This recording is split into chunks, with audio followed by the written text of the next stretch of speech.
Hey everybody, today I'm going to do an unboxing and review of the DeWalt DW734 planer. The reason why I chose this planer is because I can do 12.5-inch thick, which you basically only need 12-inch thick, but it goes as high as 6 inches. I don't think I'll be doing anything 6 inches, but I at least want to do stuff that's 1.5 to 2.5 inches thick for like shiplap and like the siding on some outdoor projects that I'm doing. And here I'll give you an example of some of the stuff I've been doing. Just to give you an idea, this is some of the projects that I've been doing around my house and around my cabin, where I've been using old wood and I've been refacing it and stuff like that. Well, I've been able to get a hold of an old barn that I want to tear down, and I'd like to face the wood to make it look really cool for doing the siding here, and then I put in a door there and doing that area. So anyways, that's the reason why I've chosen the DeWalt, because I think it'll do the job that I need. Now the reason why I chose this planer is, like I said, it's 12.5 inches. I'm only going to need about 12 inches, but it's got 3 blades. Some of the other planers that I looked at only had 2. The blades are reversible, which makes it really easy, and they're readily available at not only Amazon, but you can get them at Home Depot. You can also get them at Lowe's, and they were fairly cheap. They're about $50 for a set, maybe a couple bucks less. If you bought multiple sets, you got even a bigger discount. But what I'm getting at is the blades were readily available, and there was no adjustment. They just bolted right on. The blades are not resharpenable, so that was kind of a downfall for me, because other pieces of equipment that I have are resharpenable, where this will not be resharpenable. But if I take precautions to make sure some of the old wood that I'm using doesn't have screws or nails in it, I'm sure this will do the job adequately. So anyways, we're going to unbox this, and I'll show you what I've got and how it works.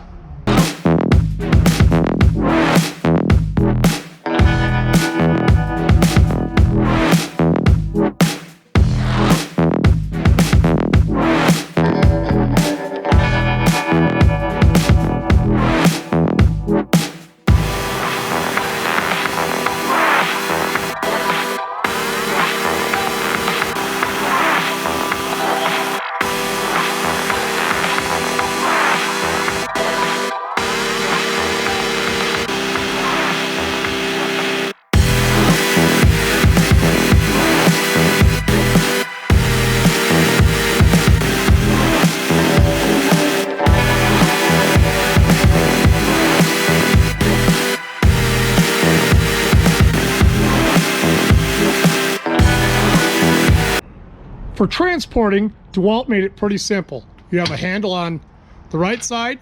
You also have a handle on the left side, which, they can be moved in or out, doesn't matter.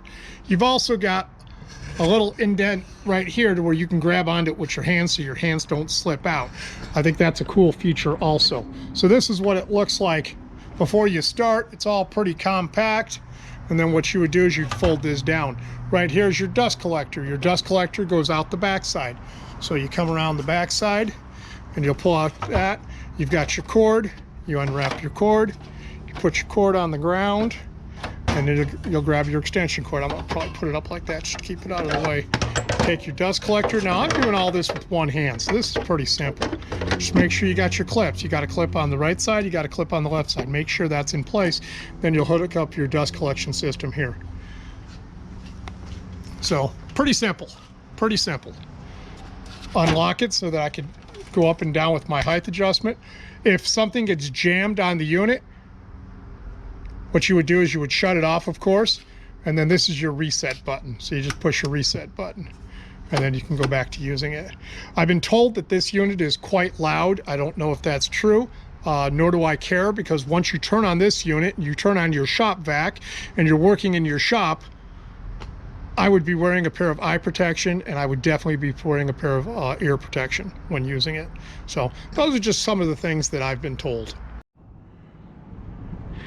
Now that you have your planer out of the box, let me go through and identify some of the items on your planer so you'll understand what they do.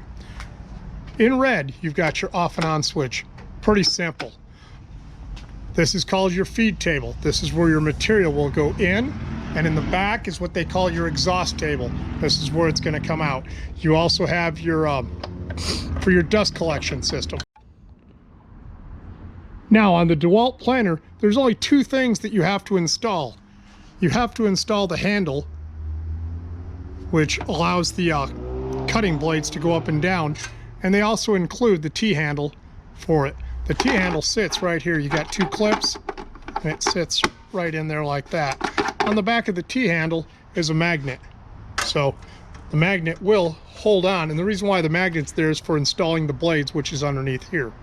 But anyways, that goes right there, tightens it down.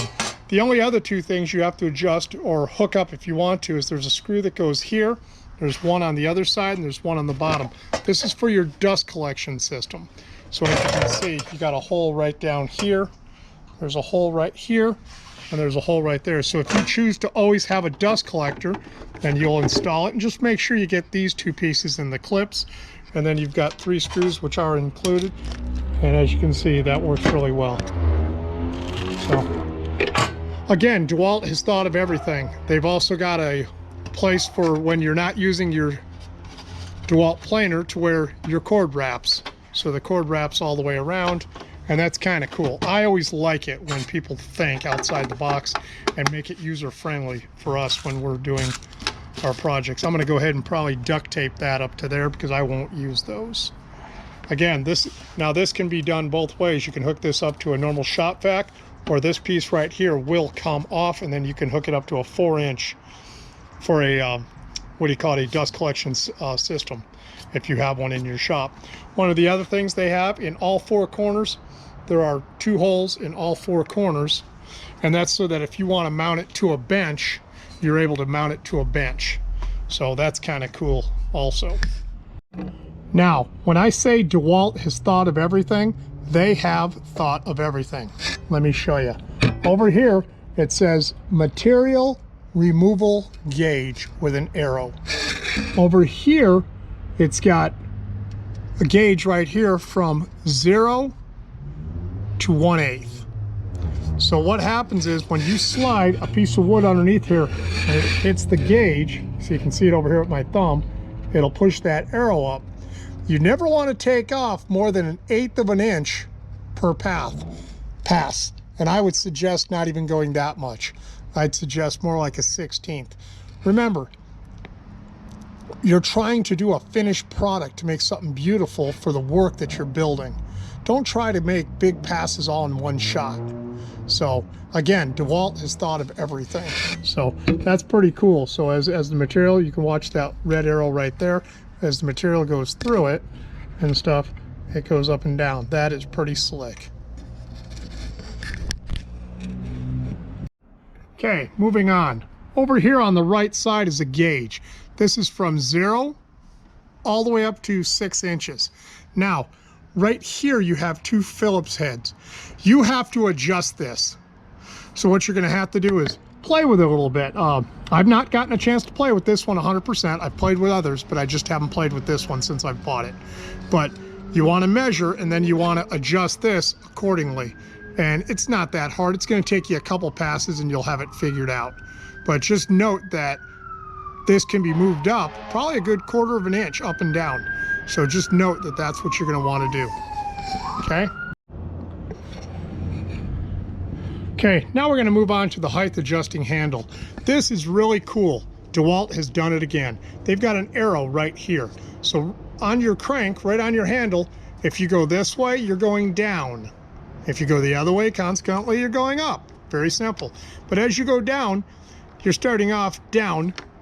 You move it a 1/4 of a turn, you're 1/64th. Now you're 1/32nd. Now you're 3/64ths, or you're 1/16th. Very cool. Every time you make a turn.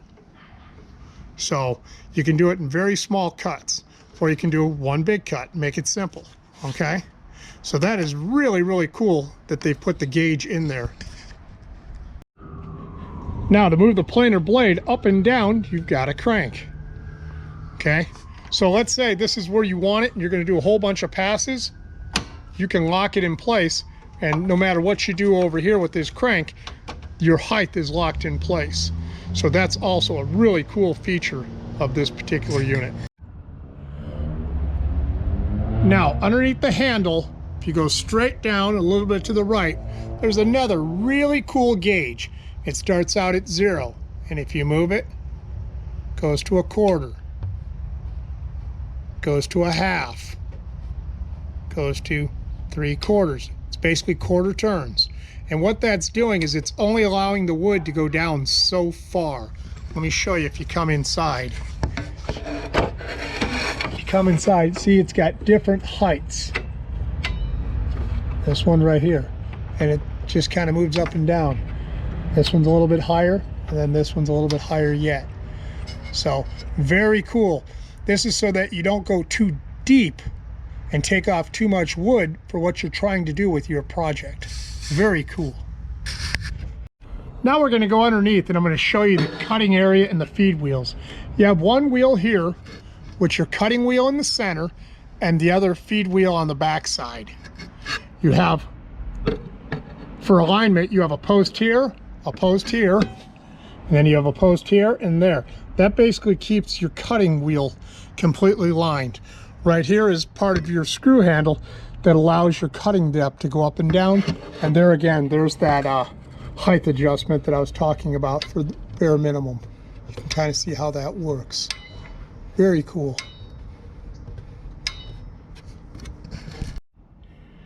This is your inlet feed table. Underneath, you have a height adjustment on each side. What that's for is so that you can adjust your wood so that when it comes here, you've got the feed table on that side so that it doesn't tend to round your wood at the ends. I'm gonna have to play with that a little bit because I'm not really sure exactly how it works because I haven't played with one enough. So just kind of showing you everything that I've learned so far.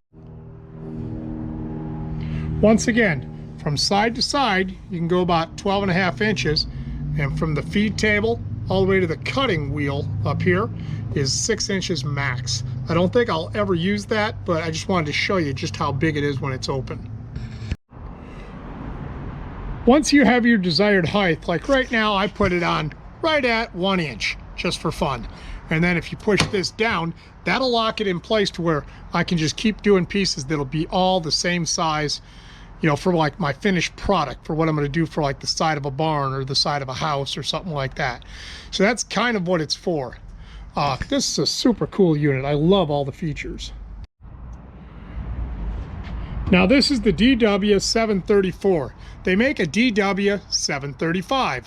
My understanding is they're both 110, so which means you can plug them into an outlet. They're 15 amps. They both run 10,000 RPMs.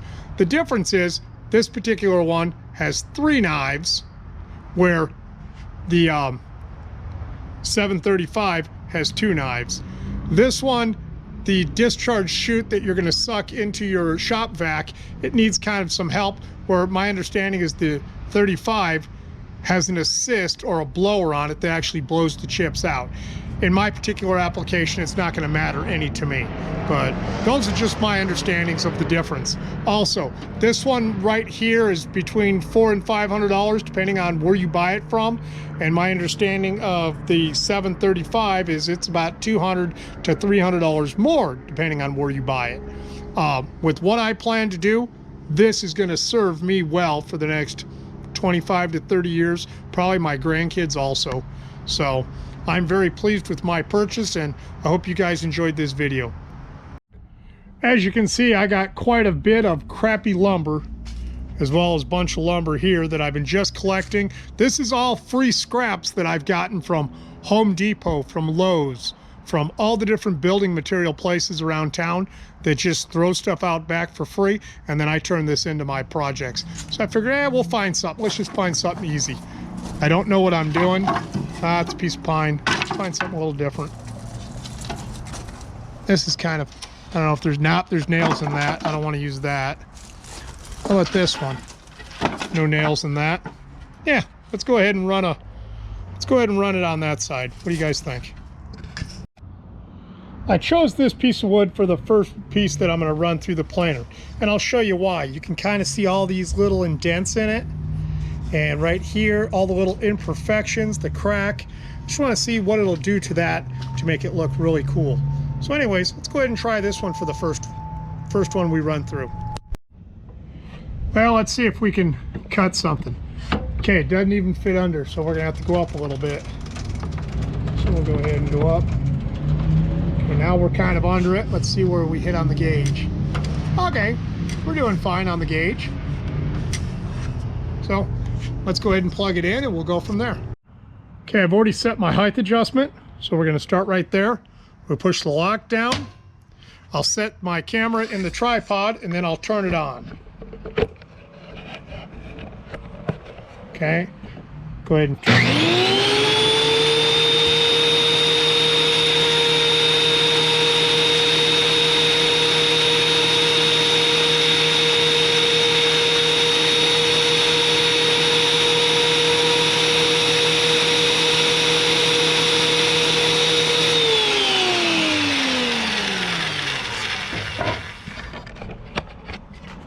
For my first cut, I didn't take much off at all. So we're gonna go ahead and we'll lower it down a little bit. Gonna lift up the lock and we're gonna go down a full turn. Hit our lock. I'll set it back in the tripod and go from there. Turn it on.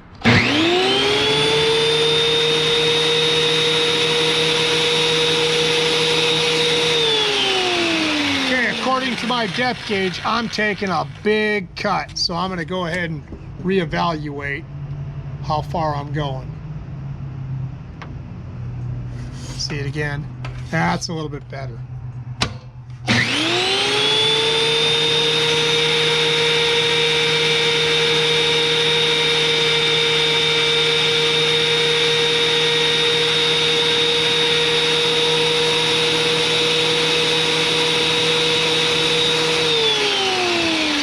Take a little bit more off.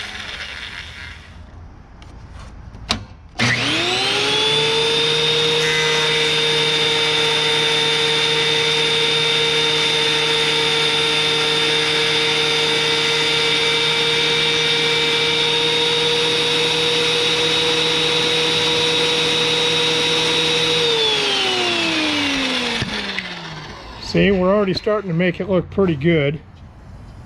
It's very smooth. These dents are pretty down. Let's go ahead and take another half a turn. As you can see, that snow really comes out that side of the machine. So let's go ahead and do another one. Put it back in there. I'm going to take another half turn. Turn the machine.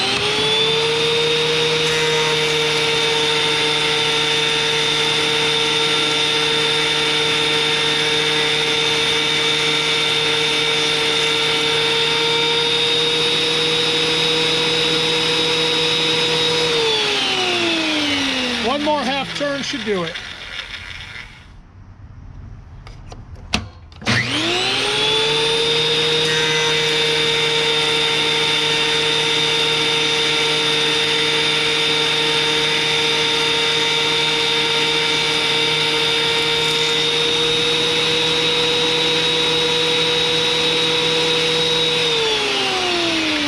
I lied, and then take a little bit more off.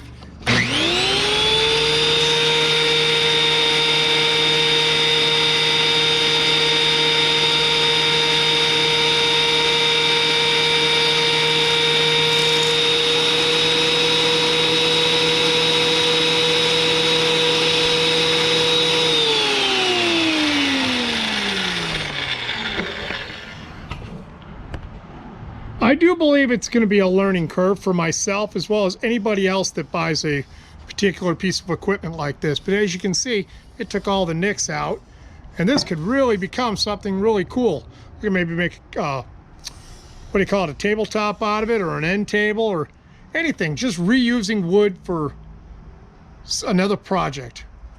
So I am thoroughly pleased. Makes a little bit of a mess, but that's okay.